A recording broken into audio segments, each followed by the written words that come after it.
Hello hi నమస్తే welcome to MK media. నేను మీ Madhu Kalyan. So Saturday Bigg Boss సంబంధించిన ప్రోమో కోసం మీరంతా ఎదురు చూస్తున్నారు, బట్ ఇప్పటి వరకు అది రిలీజ్ కాలేదు. సో ఈరోజు సటర్డేకి సంబంధించిన ఎపిసోడ్ షూట్ ఉంటుంది, అలాగే రేపటి సండేకి సంబంధించిన షూట్ కూడా ఈ రోజే ఉంటుంది కాబట్టి అది ఇంకా రిలీజ్ కాలేదన్నట్టు. సో ఈ కాసేపటి క్రితమే సటర్డేకి సంబంధించిన షూట్ అయితే కంప్లీట్ కావడం జరిగింది. సో దానికి సంబంధించిన విషయాలు మీతో చర్చించుకుందామని వచ్చేసి ముందుకు రావడం జరిగింది. సో ఈరోజు ముందుగా సటర్డే ఎపిసోడ్లో వచ్చేసి మణికంఠ, నబిల్, ప్రేరణ ఈ ముగ్గురు కూడా నామినేషన్స్ నుండి సేవ్ కావడం జరిగింది. సో ఈ ముగ్గురు కూడా సేవ్ కావడం జరిగింది. అలాగే నిన్న ఏదైతే నబిల్ అంటే వేరే పర్సన్ యొక్క వేరే కంటెస్టెంట్ యొక్క ఫోటో మెడల్ వేసుకొని వాళ్ళ క్యారెక్టర్ లాగా మాట్లాడాలని చెప్పేసి ఏదైతే ప్రక్రియ ఒక టాస్క్ ఉందో, సో ఆ టాస్క్ లో నబిల్ చాలా అద్భుతంగా ఆడాడు. సో కంటెస్టెంట్లంతా కూడా నబిల్ పేరే చెప్పడం జరిగింది. నబిల్ చాలా బాగా చేశాడని చెప్పేసి ఇమిటేట్ చేయడం. సో నాగార్జున గారు నబిల్ ని బాగా మెచ్చుకున్నారు ఈరోజు. సో ఆ ఎపిసోడ్ లో మనం అది చూసాం. నబిల్ ని చాలా బాగా చేసామని చెప్పేసి నాగార్జున గారు మెచ్చుకోవడం జరిగింది. ఇకపోతే ఈ వీక్ మొత్తం మనం గమనిస్తే ఎలాంటి కాంట్రవర్సీ కావచ్చు, గొడవలు కావచ్చు పెద్దగా లేవు. కాబట్టి ఈ రోజు ఎపిసోడ్ లో నాగార్జున గారు ఎవరిని కూడా పెద్దగా క్లాస్ పీకాడు, బట్ యష్మిని మాత్రం క్లాస్ పీకినట్లయితే సమాచారం. దానికి కారణం ఏంటంటే మణికంఠ యొక్క జెండర్ గురించి మాట్లాడడం. అంటే అక్కడ అంతా హౌస్ మేట్స్ అందరు కూర్చొని మాట్లాడుకుంటే నా మణికంఠ అక్కడ ఉండి అప్పుడు విష్ణుప్రియ ఉండి ఇంతమంది అమ్మాయిలు ఉన్నారని చెప్పి సంథింగ్ అయితే మాట్లాడింది. అప్పుడు నిఖిల్ ఉండి ఎంతో 5 ఏమో క్యాల్కులేషన్ చెప్తే అరే 6 అబ్బాయిలు క్యాల్కులేట్ చేసినప్పుడు అప్పుడు మణికంఠ అబ్బాయి కాదు కదా అమ్మాయి అన్నట్టు ఆమె మాట్లాడింది. సో అది ఒక బాగా సోషల్ మీడియాలో వైరల్ అయింది. సో నాగార్జున గారు కూడా యష్మి పైన సీరియస్ అయినట్టు తెలుస్తుంది. అలా అనడం కరెక్ట్ కాదని చెప్పేసి సో ఈ వీక్ మొత్తంలో ఎవరికి కూడా పెద్దగా వార్నింగ్ కావచ్చు, సో నాగార్జున గారు ఫైర్ అయింది మాత్రం లేదు. జస్ట్ యష్మి పైన మాత్రం ఈరోజు ఎపిసోడ్ లో నాగార్జున గారు ఫైర్ అవుతారు.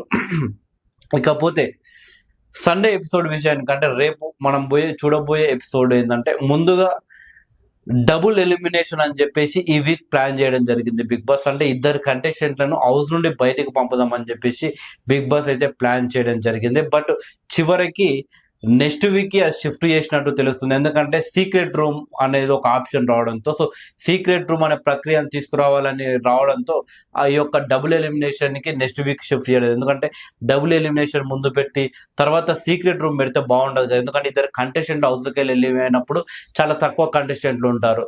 సో వైల్డ్ కార్డ్ ఎంట్రీ అదొకటి ఉంటుంది మళ్ళీ. సో వాటి రెండింటి మధ్యలో సీక్రెట్ రూమ్ పెడితే బాగుండదు కదా. సో ట్విస్ట్ అనేది బాగుండదు. సో ఈ వీక్ సీక్రెట్ రూమ్ పెట్టేసి నెక్స్ట్ డబుల్ ఎలిమినేషన్ పెట్టేసి ఆ తర్వాత వైల్డ్ కార్డ్ ఎంట్రీ లాగా ప్లాన్ చేస్తున్నారు బిగ్ బాస్. సో ముందుగా ఆదిత్య అంటే ఓమాదిత్య గారిని హౌస్ నుండి బయటికి పంపడానికి చాలా ప్రయత్నాలు అయితే జరిగినట్టు తెలుస్తుంది. సోనియాని కాపాడడం కోసం ముందుగా సోనియాని సీక్రెట్ రూమ్ లో వేసి ఓమాదిత్యను బయటికి పంపాలని చెప్పేసి బిగ్ బాస్ ప్లాన్ చేసింది. బట్ సీక్రెట్ రూమ్ ఇష్యూ అంటే నెక్స్ట్ డబుల్ ఎలిమినేషన్ పెట్టి ఇప్పుడు సీక్రెట్ రూమ్ పెడితే బాగుంటుందని చెప్పేసి ఓమాదిత్య గారిని అయితే బయటికి పంపనట్లయితే తెలుస్తుంది.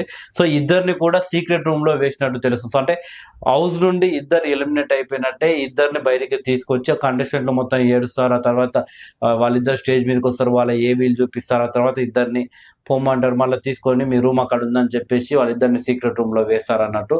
సో ఆ రకంగా బిగ్ బాస్ ప్లాన్ చేసినట్టు తెలుస్తుంది. ఒకవేళ ఎందుకంటే ఇద్దరిని ఇప్పుడు బయటికి తీసి ఇద్దరిని బయటికి పంపినా ఇబ్బంది, సోనియాని పంపరు ఎలాగో, ఎందుకంటే గొడవలు కావాలి కాబట్టి హౌస్ లో. సో అప్పుడు ఇద్దరిని బయటికి తీసుకొచ్చి సీక్రెట్ రూమ్ లో ఎలాగో సోనియానే వేస్తారు, ఆదిత్యని బయటకు పంపుతారు. అప్పుడు కంటెస్టెంట్లు కూడా అర్థమైపోతుంది, సో ఇద్దరిని పంపరు అబ్బాయి ఈసారి ఎందుకు పంపుతారు, అలా 100% పంపరు. ఎవరో ఒకరు సీక్రెట్ రూమ్ లో ఉన్నారు ఇప్పుడు నాకు తెలిసి. బట్ అది సోనియానే ఉంటుంది, ఎందుకంటే సోనియా నాకు తెలిసి ఇంత ఈజీగా పంపరు. ఎందుకంటే సోనియా అందరితో మింగిల్ అంటే మాట్లాడడం కావచ్చు, గొడవలు కావచ్చు, సో తను పాయింట్ ఏదైతే గట్టిగా మాట్లాడుతుంది కాబట్టి అలాంటి వాళ్ళని ఇంత తొందరగా పంపరని చెప్పేసి కంటెస్టెంట్లకు ఒకటి తెలిసిపోతుంది.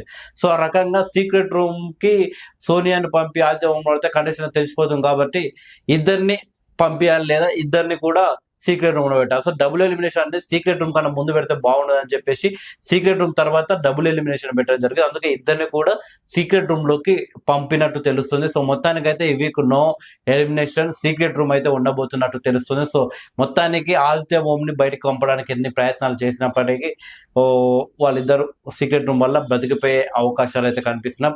ఆల్రెడీ దాదాపు అది కన్ఫర్మ్ కూడా అయినట్టు తెలుస్తుంది.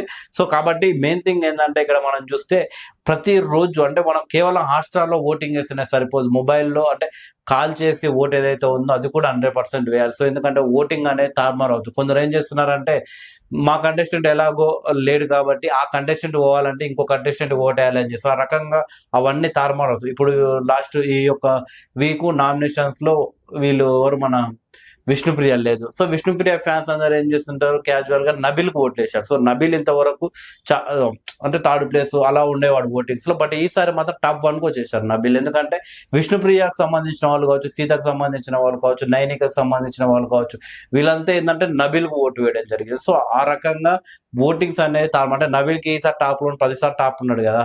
సో పృథ్వీ 10 సార్లు టాప్ ఉన్నాడు, విష్ణుప్రియ టాప్ ఉందని 10 సార్లు ఉండలేరు కదా. ఆ రకంగా అవుతుంది. సో ఓం ఆదిత్యకు బిగ్ ప్లస్ పాయింట్ ఏంటంటే విష్ణుప్రియ అలాగే సీత, నైనికకు సంబంధించిన ఫ్యాన్స్ కొందరు నబిల్‌కి ఏ రకంగా అయితే ఓట్లేశారో అంటే ట్యూస్‌డే, వెడ్నెస్‌డే, థర్స్‌డే ఈ 3 డేస్ నబిల్‌ని టాప్‌లో ఉంచారు. ఆ తర్వాత 2 డేస్ ఎలాగో నబిల్ పైనుండు కాబట్టి ఓమాదిత్యని సేవ్ చేస్తున్నాను, సోనియా బయటకు అంటే అందరి టార్గెట్ ఒకటే, ఒక 3-4 కంటెస్టెంట్ల ఫ్యాన్స్ అంతా సోనియాని బయటికి పంపాలి. ఆ రకంగా ఆదిత్య ఓంకి ఏయడం జరిగింది. లేకుంటే ఆదిత్య ఓమే లిస్ట్ కిందికి వచ్చేవాడు. సో ఆ రకంగా ఆదిత్య ఓంని అయితే కాపాడని చెప్పొచ్చు. మొత్తానికైతే ఈ వీక్ అయితే ఎలిమినేషన్ ఉండే ఛాయిసెస్ అయితే లేవు. ఆల్మోస్ట్ కన్ఫర్మ్ అయిన తెలుసు. ఇద్దరిని కూడా సీక్రెట్ రూమ్ లో వేసినట్టు తెలుస్తుంది.